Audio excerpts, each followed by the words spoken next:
여러분, 12살 어린이를 상상해 보십시오. 그 어린아이가 왕이었습니다. 그리고 그 어린왕은 죽었습니다.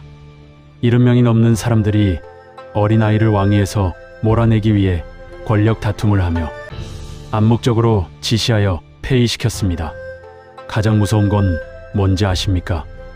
명령을 내린 사람이 없었다는 겁니다. 아무도 죽여라 하고 말하지 않았는데 모두가 죽여야 한다고 생각했습니다. 이것이 바로 조선시대 최대의 암묵적 살인, 단종의 진짜 비극입니다. 저는 오늘 여러분과 함께 20분 동안 우리가 알고 있다고 생각했지만 사실은 전혀 몰랐던 이야기를 나누려고 합니다. 바로 단종 이야기입니다. 아, 그거 알아요. 수양대군이 조카 죽인 거 아닙니까? 하고 생각하신다면 오늘 이 영상이 여러분의 생각을 완전히 뒤집어 놓을 것입니다. 우리는 학창시절 사육신, 생육신, 세조의 왕위 찬탈 이런 단어들을 외웠습니다. 시험 끝나면 다 잊어버렸죠. 하지만 이 이야기는 단순히 600년 전 궁궐 안에서 일어난 권력 다툼이 아닙니다. 이것은 우리가 평생 살아오면서 직장에서, 가정에서, 사회에서 수없이 목격했던 바로 그 권력의 본질입니다. 아무도 명령하지 않았는데 모두가 같은 방향으로 움직이는 것. 눈치와 분위기만으로 한 사람의 운명이 결정되는 것. 여러분도 분명 경험하셨을 겁니다. 회사에서, 조직에서. 오늘 다룰 핵심 질문, 우리가 함께 풀어갈 질문은 바로 이것입니다.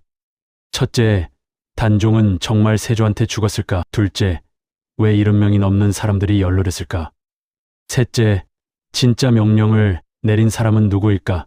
넷째, 이 비극은 막을 수 없었던 이유는 뭘까? 자, 이제부터 시작하겠습니다. 운명의 시작, 때는 1452년입니다. 지금으로부터 572년 전이죠. 궁궐 안에서 한 아기가 태어났습니다. 훗날 단종이 되는 홍위입니다. 할아버지는 세종대왕, 아버지는 문종. 이보다 더 좋은 핏줄이 어디 있겠습니까? 더구나 문종에게는 아들이 단 한 명. 이 아이가 바로 유일한 적장자였습니다. 문제는 이 아이가 너무 일찍 왕이 되어버렸다는 겁니다. 1450년 2월, 조선 최고의 성군 세종대왕이 승하합니다. 향년 54세. 문종이 왕위를 이어받습니다. 38세의 나이. 경험도 충분하고 능력도 뛰어났습니다. 이제 조선은 안정되겠구나. 모두가 그렇게 생각했습니다. 하지만 운명은 잔인했습니다. 1452년 5월, 문종의 갑작스러운 죽음, 재위 2년 4개월 만에 문종이 갑자기 세상을 떠납니다. 향년 38세. 너무 이른 나이입니다. 공식 기록은 병사입니다. 등창이 악화되어 죽었다고 되어 있죠. 하지만 여러분, 이상한 점이 있습니다. 문종은 세자 시절에는 건강했습니다. 사냥도 즐기고 활쏘기도 좋아했습니다. 그런데 왕이 되자마자 갑자기 아프기 시작했습니다. 그리고 2년 만에 죽었습니다. 실록을 자세히 보면 문종, 임종 직전 궁궐 안팎이 이상하게 소란스러웠습니다. 라고 되어 있습니다. 그러나 누가 드나들었는지 정확한 기록이 없습니다. 1452년 5월 18일, 문종이 승하한 바로 그날, 지세 소년이 왕이 됩니다. 조선 5대 왕 단종.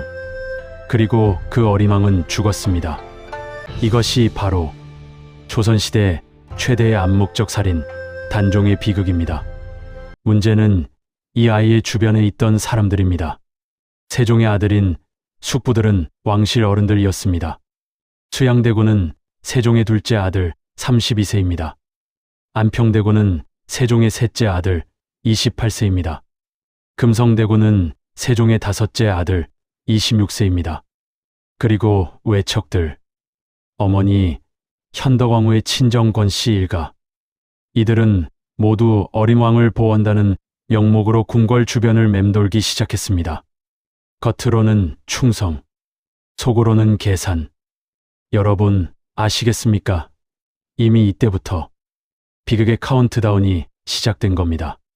1453년 10월 10일 단종이 즉위한 지 1년 5개월째 되던 날입니다. 그날 밤 한양의 거리는 피로 물들었습니다. 계유정난, 세종의 둘째 아들 수양대군의 쿠데타입니다. 하지만 여러분, 이것을 단순한 쿠데타로만 보시면 안 됩니다. 이건 치밀하게 계획된 권력 구조의 완전한 재편이었습니다. 명분 만들기, 수양대군은 똑똑했습니다. 그는 먼저 명분을 만들었습니다. 황보인, 김종서 등이 왕실을 농단하고 있다. 어린 임금을 핍박하고 있다. 나는 조카를 구하려는 것이다.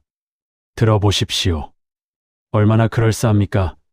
조카를 죽이려는 게 아니라 조카를 구하려는 겁니다. 이게 바로 권력의 언어입니다. 나쁜 짓을 하면서도 좋은 일을 한다고 말하는 것.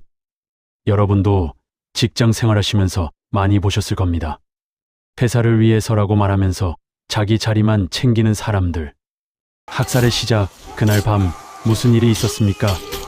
황보인의 집에서 체포, 즉시 처형되었습니다. 김종서의 집에서 철퇴로 타살되었습니다. 조국관, 체포 후 처형되었습니다. 이양, 체포 후 처형되었습니다. 한 명, 두 명이 아닙니다. 김종서의 두 아들, 세 손자 전부 처형되었습니다. 황보인의 가족들 전부 유배되었습니다. 조국관의 일가 멸문지화되었습니다. 왜 가족까지 죽였을까요? 복수를 막기 위해서입니다. 씨를 말리는 겁니다. 이것이 정치 숙청의 무서운 점입니다. 그리고 한 사람이 더 있습니다. 안평대군, 수양대군의 동생이자 경쟁자였습니다. 학문과 예술에 뛰어난 인물, 인망도 높았습니다. 계유정난 1년 뒤인 1454년 역모를 꾀했다는 이유로 강화도로 유배, 그리고 한 달 뒤 사약을 받습니다. 형이 동생을 죽인 겁니다. 실록에는 이렇게 기록되어 있습니다. 안평대군이 사약을 받고 하늘을 보며 크게 울었다. 무슨 생각이었을까요? 형님, 우리가 같은 어머니 배에서 나온 사이인데 어떻게 이럴 수 있습니까? 하지만 권력 앞에서 형제도 없고 부자도 없습니다. 냉정한 야욕만 있을 뿐입니다. 그리고 단종이 여러분 생각해 보십시오. 13살 소년의 입장을. 어제까지 나를 전하라고 부르며 절하던 숙부가 하룻밤 사이에 신하들을 다 죽여버렸습니다. 나를 보좌하던 어른들이 하나도 남지 않았습니다. 무섭지 않겠습니까? 단종은 알았을 겁니다. 다음은 나다 라는 것을. 하지만 어떻게 할 수 있었겠습니까? 13살 소년이. 1455년 6월 11일 단종은 왕위를 수양대군에게 물려줍니다. 선양이라고 기록되어 있습니다. 하지만 여러분, 이게 진짜 선양일까요? 칼이 목에 닿아 있는 상태에서 내가 자발적으로 준다고 말하는 것. 이게 정말 자발적입니까? 단종은 상황이 됩니다. 이제 14살. 궁궐 한편에서 조용히 살게 됩니다. 하지만 이것도 얼마 가지 못합니다. 1456년 사육신의 거사 1456년 6월 단종이 왕위에서 물러난 지 1년 궁궐 안에서 비밀 모임이 열립니다. 성산문, 박팽년, 하위지, 이계, 유성원, 유웅부, 우리가 사육신이라고 부르는 분들입니다. 이분들은 모두 집현전 학사 출신, 조선 최고의 엘리트들이었습니다. 세종대왕과 함께 훈민정음을 만든 사람들, 나라의 기둥이었습니다. 이들이 목숨을 걸고 계획합니다.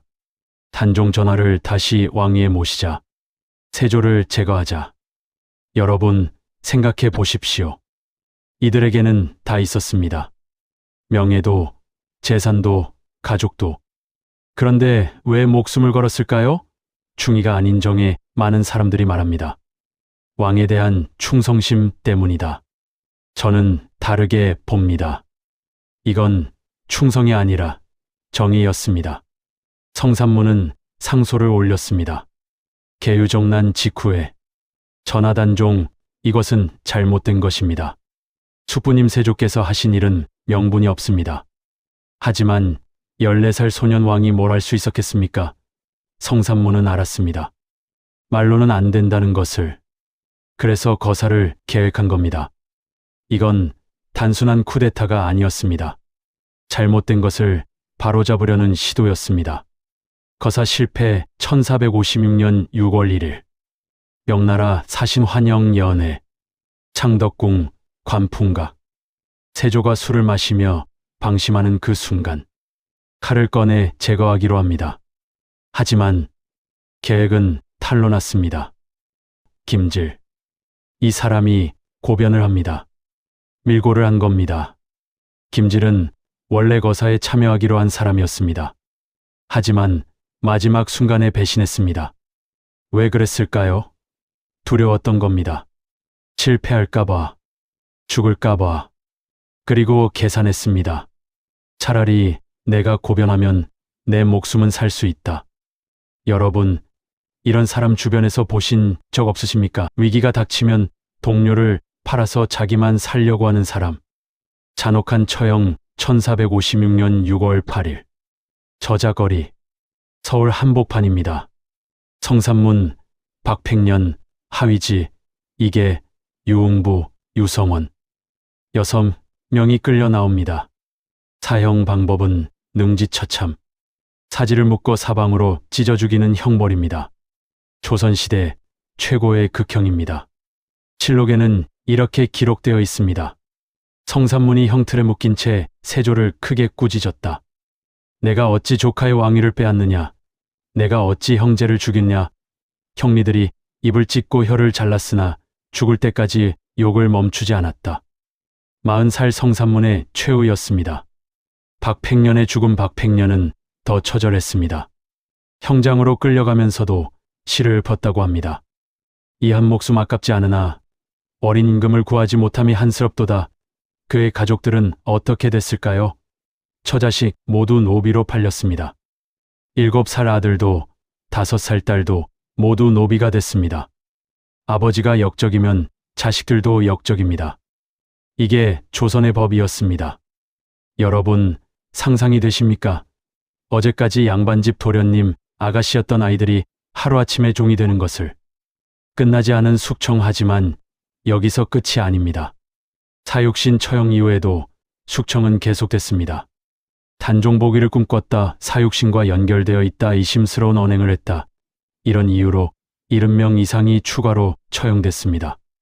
70명 이상이 유배됐습니다. 관리들만이 아닙니다.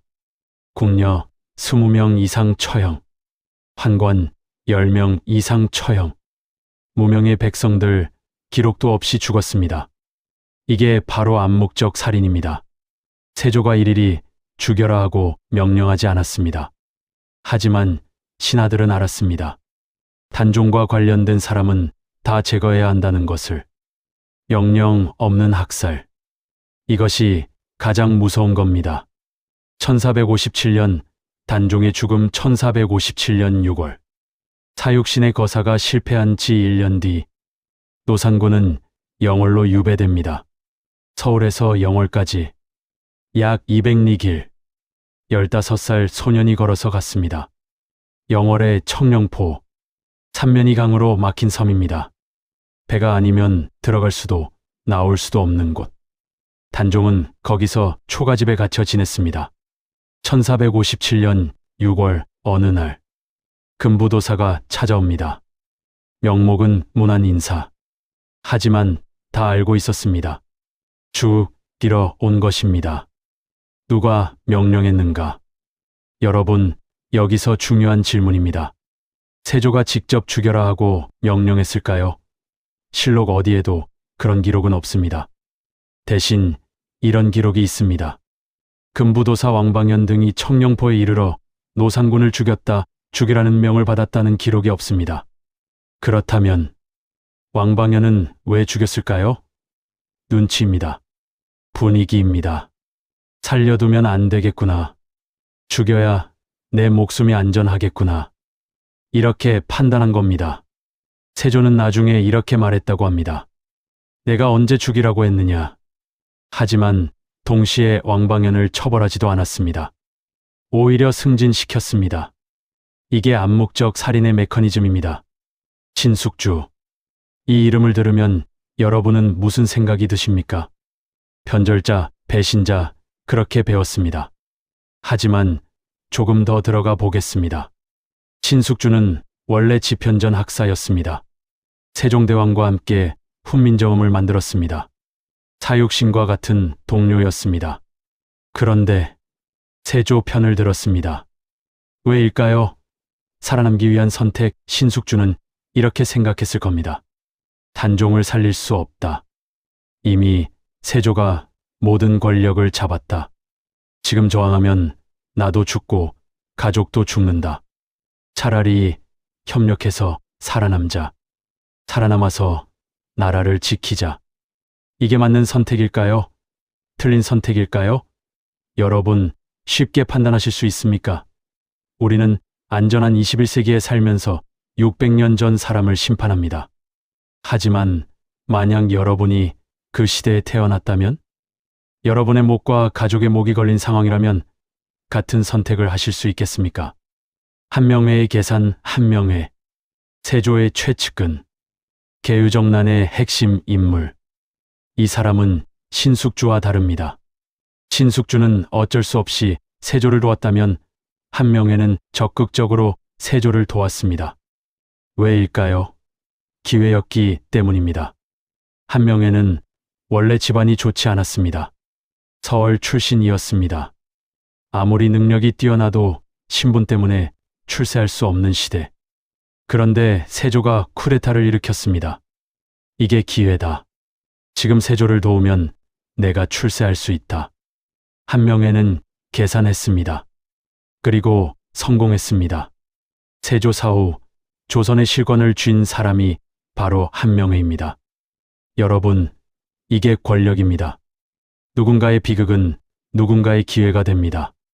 침묵하는 다수. 가장 무서운 건 대다수의 신하들이 아무 말도 하지 않았다는 겁니다.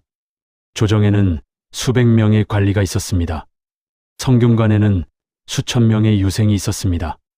이들이 모두 반대했다면, 이들이 모두 저항했다면 역사는 달라졌을지도 모릅니다. 하지만 대부분은 침묵했습니다. 나 하나 뭐 바뀌겠어. 괜히 나섰다가 내가 죽겠지. 조용히 있자. 이런 생각들. 그리고 그 침묵이 쌓여서 한 어린 왕의 죽음을 가져왔습니다. 생육신에 저항하지만 다른 방식으로 저항한 사람들도 있었습니다. 생육신, 김시습, 원호, 이맹전, 조려, 성담수, 남효원. 이들은 벼슬을 버렸습니다. 이런 나라에서는 일하지 않겠다. 김시습은 모든 책을 불태우고 산속으로 들어갔습니다. 평생 떠돌아다니며 살았습니다. 조려는 미친 척하며 살았습니다. 세상이 미쳤는데 정상적으로 살 수 없다고 생각했던 겁니다. 여러분, 이게 진짜 저항 아닙니까? 칼을 들지 않아도 권력에 협력하지 않는 것. 그것도 저항입니다. 악몽에 시달린 왕 세조는 왕위에 13년간 있었습니다. 강력한 왕이었습니다. 국방을 강화하고 제도를 정비했습니다. 객관적으로 보면 능력 있는 군주였습니다. 하지만 실록에는 이상한 기록들이 많이 나옵니다. 세조가 밤마다 악몽을 꾸었다. 궁궐에 귀신 나타났다고 말했다. 피부병이 점점 악화됐다. 세조는 피부병으로 고생했습니다. 온몸에 종기가 나서 고름이 흘렀습니다. 당시 최고의 의원들이 치료했지만 낫지 않았습니다. 무당을 불렀습니다. 전국의 명산대차를 찾아다녔습니다. 하지만 병은 낫지 않았습니다. 폐암사에 참해 세조는 말년에 폐암사를 자주 찾았습니다. 경기도 양주에 있는 큰 절입니다. 그곳에서 기도하고 참회했습니다. 내가 무슨 죄를 지었기에 이렇게 고통스러운가? 실록에는 이런 기록이 있습니다. 임금이 밤중에 갑자기 소리를 질렀다. 어린아이의 울음소리가 들린다고 했다. 신하들이 달려갔지만 아무 소리도 들리지 않았습니다. 세조만 들었던 겁니다. 무슨 소리였을까요? 어쩌면 15살의 죽은 조카의 울음소리가 아니었을까요? 아들 예종의 조기 사망 1468년 9월. 세조가 세상을 떠납니다. 향년 52세. 피부병과 각종 질환으로 온몸이 망가진 상태였습니다. 왕위는 아들 예종이 있습니다. 그런데 예종은 1년 2개월 만에 죽습니다. 향년 20세. 너무 젊은 나이입니다. 그리고 예종의 아들 세조의 손자인 성종이 왕이 됩니다. 하지만 성종의 치세 내내 단종의 원한은 계속 언급됩니다. 궁궐에서 이상한 일이 자주 일어났다고 합니다. 누가 저주를 건 게 아닙니다. 하지만 사람들은 믿었습니다. 단종의 원한이 남아있다고. 단종이 복권된 것은 1698년입니다. 죽은 지 241년 만입니다. 숙종 때의 일입니다. 노상군이라는 이름 대신 다시 단종이라는 묘호를 받았습니다. 왜 그렇게 오래 걸렸을까요? 두려웠기 때문입니다. 단종을 복권하면 세조를 부정하는 게 됩니다. 세조를 부정하면 조선 왕실의 정통성이 흔들립니다. 그래서 240년을 기다려야 했습니다. 여러분, 이게 권력의 무서운 점입니다. 잘못을 알면서도 인정할 수 없는 것. 인정하는 순간 모든 게 무너지기 때문입니다. 암묵적 살인의 메커니즘. 자, 여러분. 이제 처음으로 돌아가겠습니다. 단종은 누가 죽였습니까? 세조? 아닙니다. 금부도사 왕방현, 그 사람은 실행했을 뿐입니다. 한명회, 신숙주, 그들은 방조했을 뿐입니다. 그렇다면 대체 누구입니까? 답은 시스템입니다. 세조가 만든 분위기, 신하들의 눈치와 계산, 백성들의 침묵, 이 모든 게 합쳐져서 한 어린 왕을 죽인 겁니다. 이게 바로 암묵적 살인입니다. 누구도 명령하지 않은 살인인 것입니다. 하지만 모두가 가담한 살인입니다. 현대에도 반복되는 구조. 여러분, 이 이야기가 왜 중요할까요? 600년 전 이야기이기 때문에, 박물관에나 있어야 할 이야기이기 때문에. 그렇지 않습니다. 이 구조는 지금도 반복됩니다. 직장에서 사장이 직접 말한 건 아니지만 분위기상 저 직원은 내보내야겠어. 정치에서 법으로 금지된 건 아니지만 관례상 저렇게 하면 안 돼. 사회에서 영시적 차별은 아니지만 암묵적으로 배제되는 사람들. 다 똑같은 구조입니다. 명령은 없지만 결과는 있는 것. 책임자는 없지만 피해자는 있는 것. 이게 가장 무서운 폭력입니다. 침묵의 대가 사육신은 죽었습니다.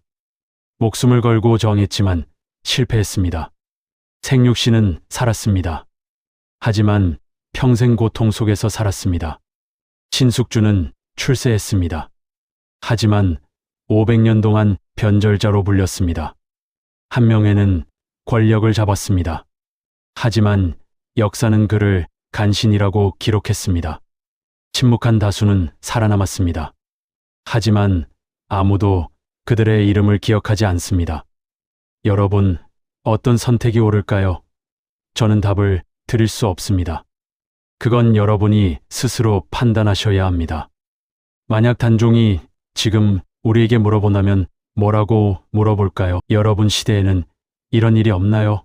우리는 뭐라고 대답하겠습니까? 우리는 민주주의 시대에 살아서 그런 일은 없습니다. 정말 그럴까요? 여러분이 살아오신 지난 수십 년. 정말 그랬습니까? 부당한 일을 보고도 나 하나 뭐 바뀌겠어 하며 고개를 돌렸던 순간들. 잘못된 결정을 알면서도 분위기상 어쩔 수 없지 하며 동조했던 순간들. 우리도 똑같지 않습니까? 여러분, 우리는 왜 역사를 배웁니까? 과거를 알기 위해서. 반은 맞습니다. 하지만 더 중요한 건 현재를 이해하기 위해서입니다. 그리고 미래를 대비하기 위해서입니다. 지금은 이런 일이 없는가? 내 주변에서도 일어나고 있지 않은가? 끊임없이 질문하고 끊임없이 경계하기 위해서입니다. 한 사람의 용기 사육신을 생각해 봅시다. 6명입니다. 조선 조정에는 수백 명의 관리가 있었는데 단 6명만 일어섰습니다. 실패했습니다. 목숨을 잃었습니다. 하지만 500년이 지난 지금 우리는 그 6명의 이름을 기억합니다. 성삼문, 박팽년, 하위지, 이계, 유성원, 유웅부. 침묵했던 수백 명의 이름은 아무도 기억하지 못합니다. 여러분, 이게 역사의 힘입니다. 당장은 패배한 것처럼 보여도 역사는 기억합니다. 옳은 일을 한 사람을, 용기를 낸 사람을. 그래서 역사는 우리에게 희망을 줍니다. 단종을 기억하는 방법은 영월에 가시면 장릉이 있습니다. 조선 왕릉 중에서 가장 작고 가장 쓸쓸한 곳입니다. 하지만 지금도 수많은 사람들이 찾아갑니다. 꽃을 놓고 절을 하고 눈물을 흘립니다. 왜일까요? 그 어린 왕을 불쌍히 여겨서 그것만은 아닙니다. 우리는 단종에게서 우리 자신을 봅니다. 힘없는 사람, 부당한 일을 당한 사람, 아무도 지켜주지 않았던 사람. 그래서 더 가슴이 아픈 겁니다. 만약 기회가 되신다면 한번 다녀오십시오. 역사책으로 읽는 것과 현장에서 느끼는 것은 완전히 다릅니다.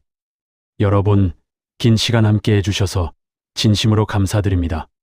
다음 시간에 개유정난을 일으킨 세조 이야기로 찾아뵙겠습니다. 구독과 좋아요는 이 채널을 만드는데 큰 힘이 됩니다.